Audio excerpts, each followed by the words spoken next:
Hi guys, hi students of business and professional writing. This is going to be just a short video lecture. I'm going to go over the part of your formal report that you're going to work on, and that is the body. So a formal report has three sections. We're not going to go over all three of them now because you would probably be really bored, but what I am going to do is go over the body, which is the section that you're going to be working on. The goal is to get it done for Thursday.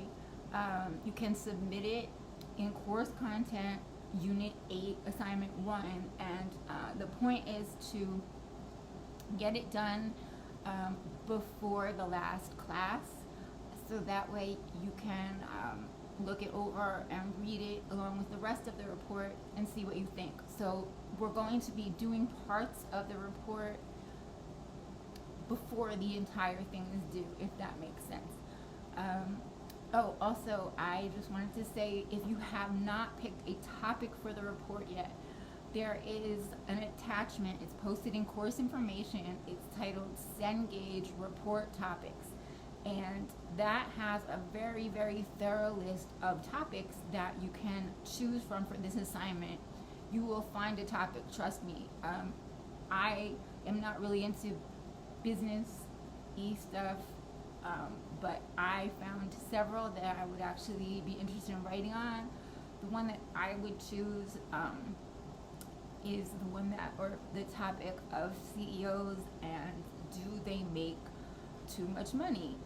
And well, you may be wondering, why would a company or a corporation or an organization why would they commission a report like that? And I'll tell you, because CEOs these days, many CEOs make, I think the CEO of Walt Disney last year or the year before, one of these years in the recent past, made something along the lines of 46 million.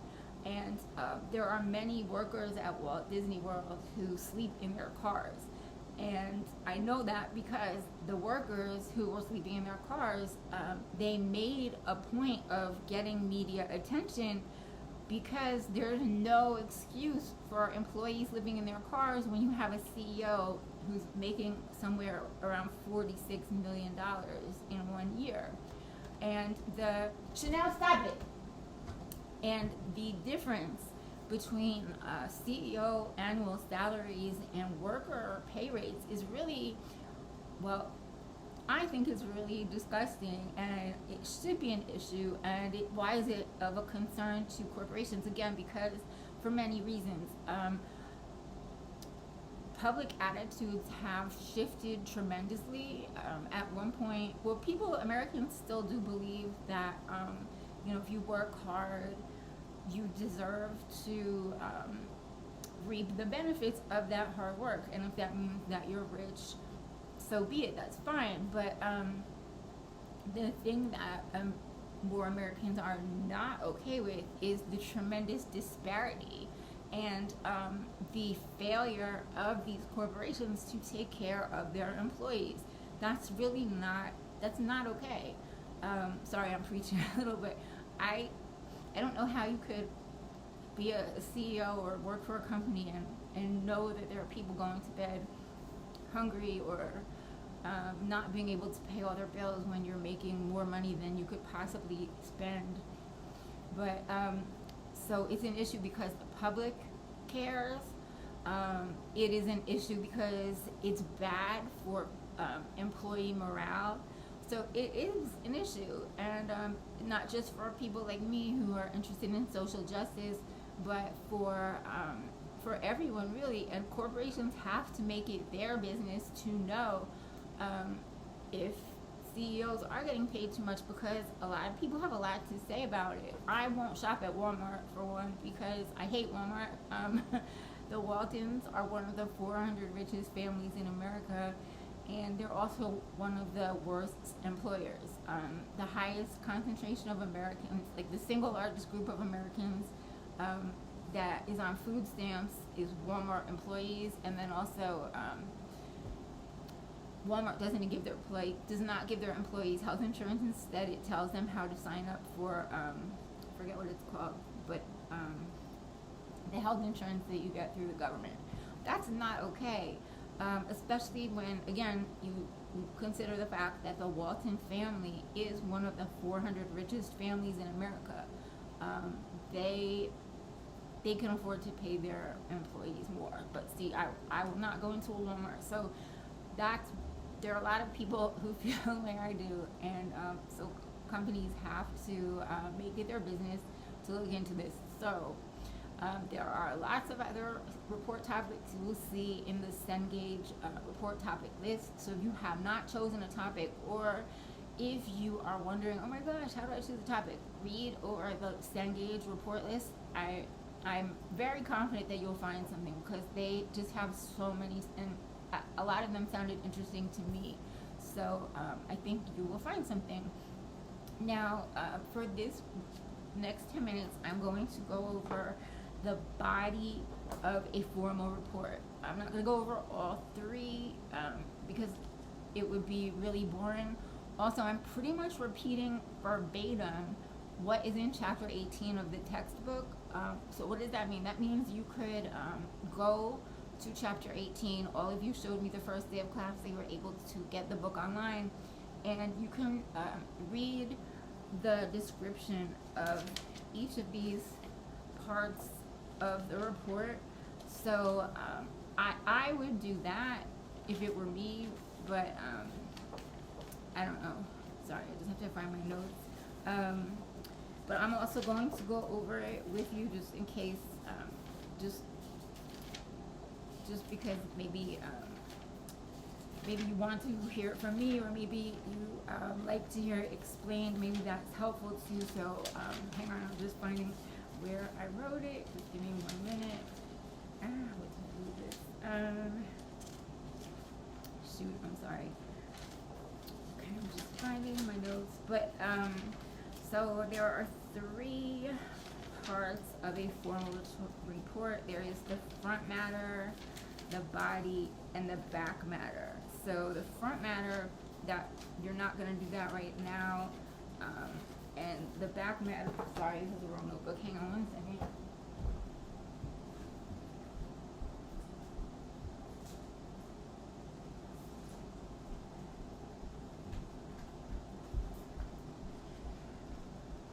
Okay, so we are going to work on the body. So a formal report, it's important that you recognize and know that I told you that academic and business writing are different, and that business writing is tends to favor plain English, smaller words, shorter sentences, shorter paragraphs.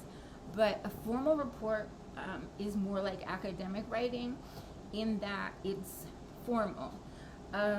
So in terms of the cover of your formal report, you can really you can make it however you want. It can have graphics, illustrations. If you just want it to have the title, that's fine.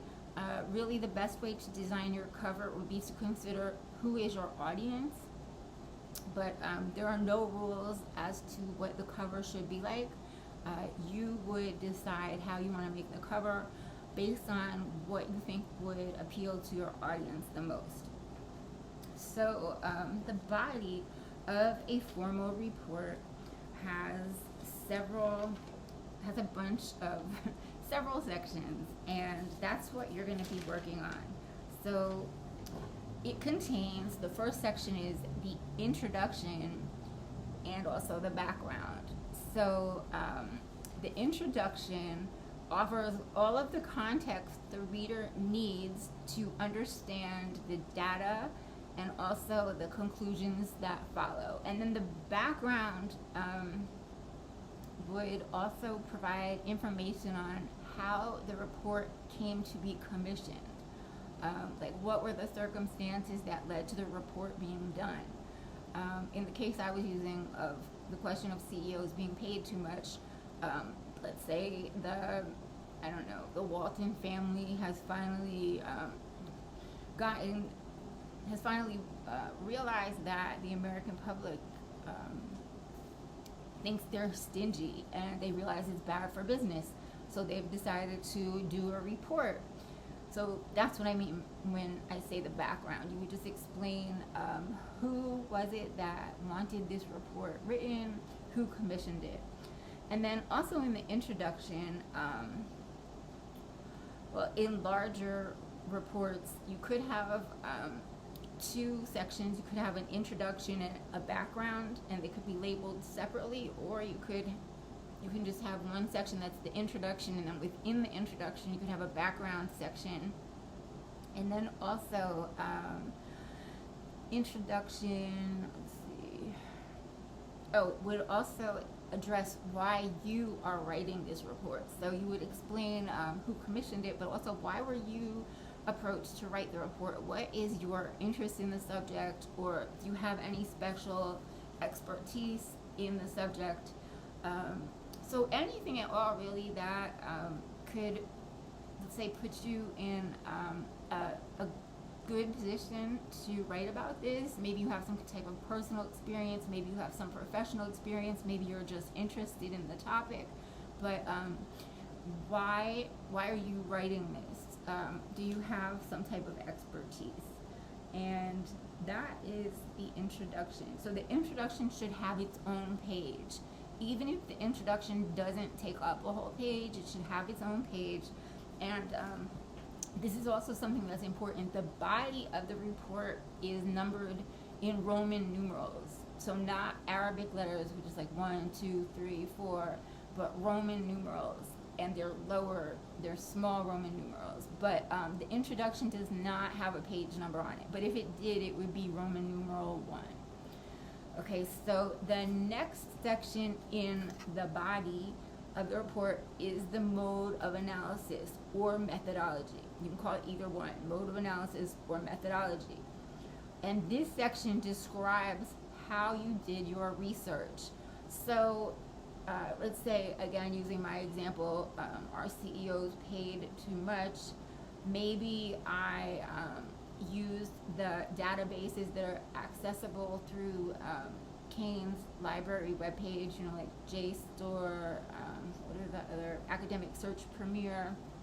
But let's pretend I also created surveys, and maybe I gave out the surveys to students in the library. So I would explain that. You just explain how you did your research.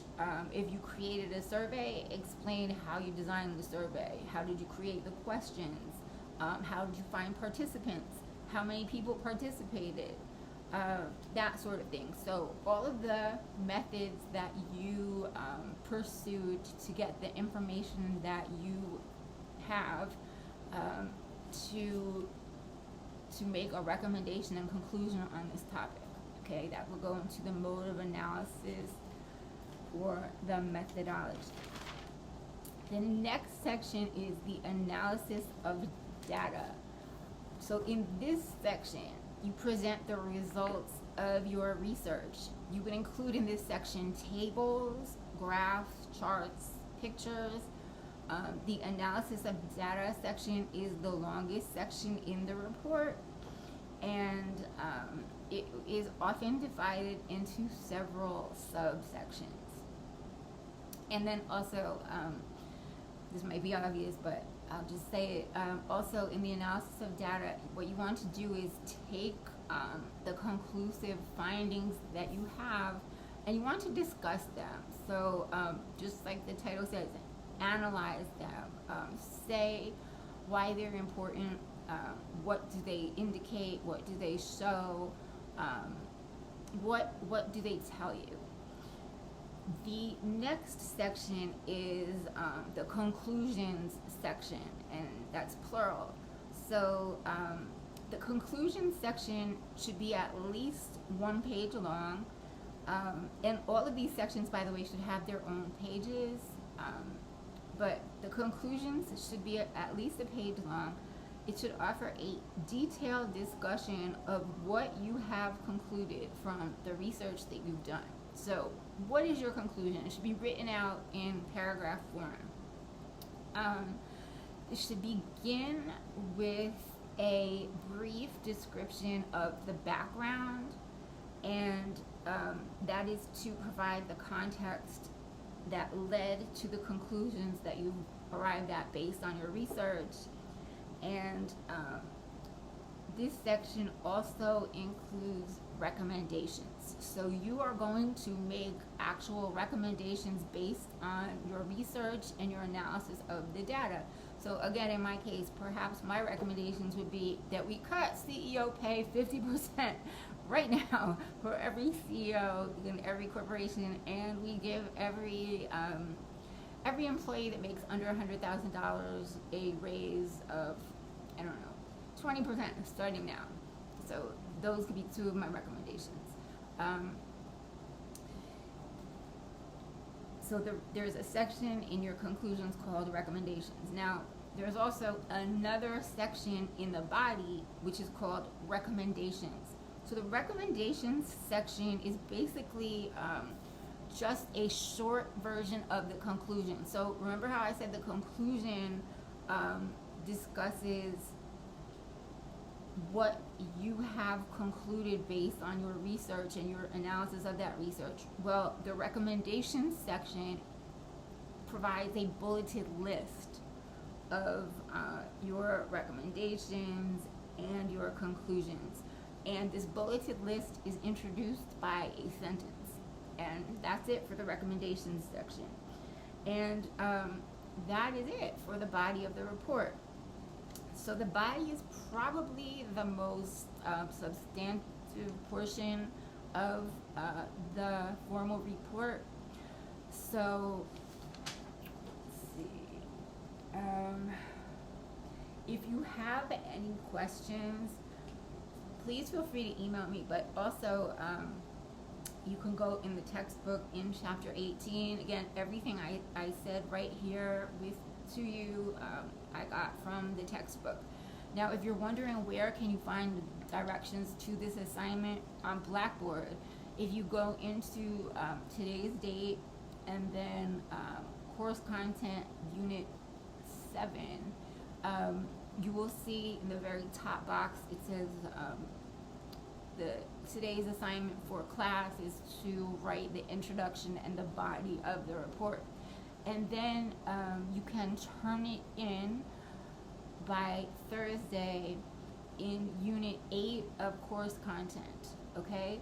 But if you go into Unit 7, at the very top of course content Unit 7, you will see the full set of directions for this assignment. But it's pretty simple. You're just creating the body of your formal report. And again, we're doing this so that the whole thing is not just due on the last day of class. This way we're working on it a little at a time, and that way it should be less daunting to you. As far as assignments go, I've been grading your persuasive letters and resumes. I actually printed out a bunch of your assignments, so I'm going to grade them on paper. So you might see the grades in Blackboard, but there's a note telling you that I'm going to give you back a hard copy with comments, so that's what it's referring to. But anyway, I hope that tonight's class worked for you. I didn't want you to have to wait in the classroom until 6:15, and I couldn't leave any earlier. I told them that I had a class, and anyway, so if you have any questions, please feel free to email me. I'm not going anywhere. I'll be right here. Have a good night. Bye.